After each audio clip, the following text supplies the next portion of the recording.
Congress party జిల్లా ఎమ్మెల్యేలు ఉందంటాకు కర్వేనా reservoir పనులను పరిశీలించడానికి రావడం జరిగింది. గత ప్రభుత్వం ముఖ్యమంత్రి కేసీఆర్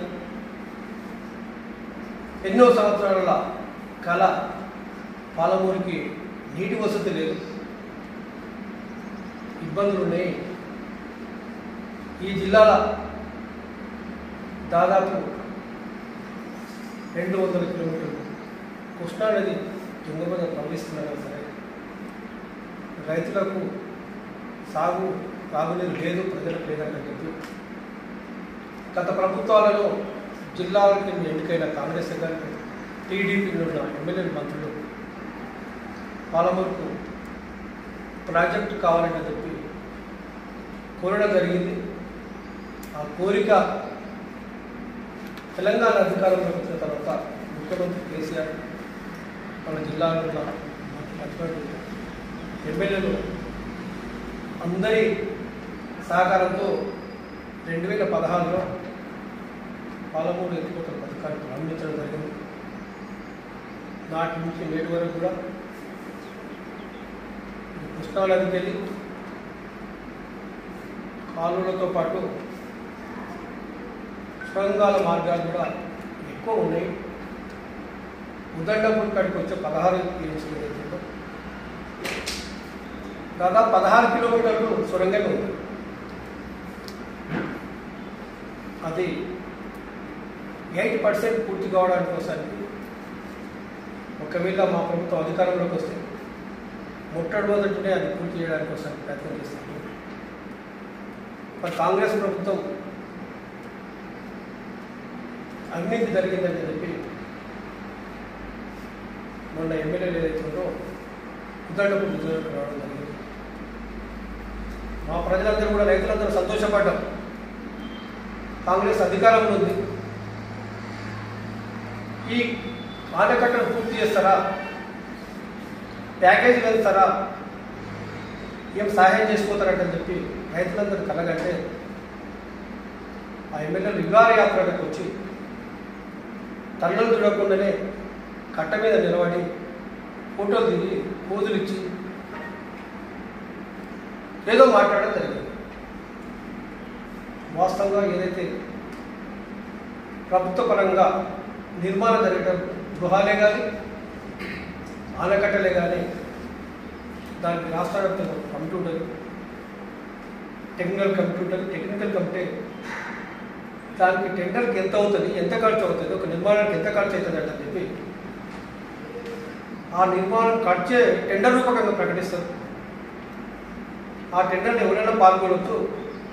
టెండర్లో పాల్గొన్న తర్వాత వర్క్ స్టార్ట్ అవుతుంది.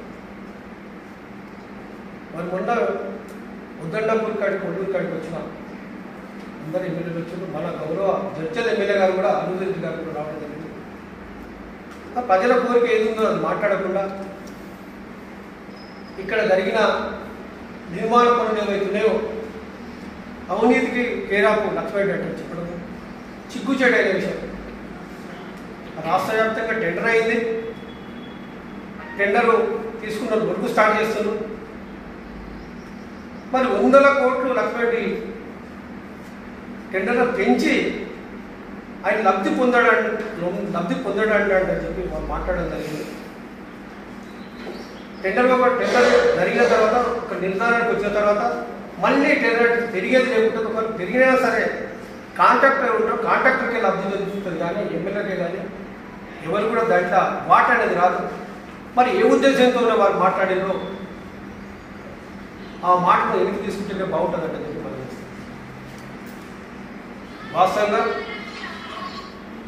మరి ఆ కాంట్రాక్టర్ ఏదైతుందో రాఘవ కన్స్ట్రక్షన్ అంటని చెప్పి పొంగులేటి శ్రీనివాస్ చెప్పారు.